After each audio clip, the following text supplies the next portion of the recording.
Օրը շատ բարի է, թանկագիներս, հրաշալի օր բոլորիդ։ Լավ եղեք, ուրախ եղեք Տերովը։ Չհանձնվեք երբեք, եթե փորձությունների մեջ ես պատվով անցիր, վերցրու Տիրոջ խոսքը եւ քայլիր Տիրոջ խոսքով եւ կհաղթես։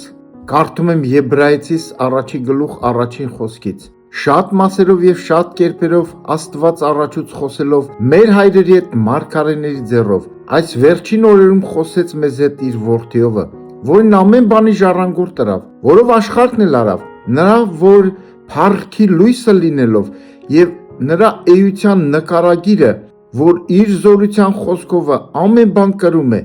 մեր մեղքերի սրբությունն իրանով անելուց հետո նստեց Աստծո մեծության աշկողմը, բարձունք ներումը, հալելույա։ Ձեզ այստեղ մենք տեսնում ենք Աստված տարբեր ձևերով միշտ խոսացել եւ խոսում է մարդկանց հետ, ամեն ձևի բնության հետ, բայց հրաշալի տեղ կա այստեղ 2000 տարի առաջ Աստծո որդին եկավ աշխարհ, Աստված, ինչպես Տիմոթեոսում է գրված, մարմնով հայտնվեցավ, քայլեց այս երկրի վրա, հավիտենության հայրը քայլեց այս երկրի վրա եւ խոսեց մեզ հետ հասանելի եւ տեսանելի ձևով։ Աստված խոսում էր մեզ հետ եւ այդ խոսքերը գրված են իր գրքում Աստվածաշնչում։ Եկեք վերցնենք այդ խոսքերը, թարգենք մարմին թեև եւ բնակվի, ոնց որ գրված է եւ խոսքը մարմին դարձավ եւ բնակվեց մեր մեջ։ Թող իր խոսքերը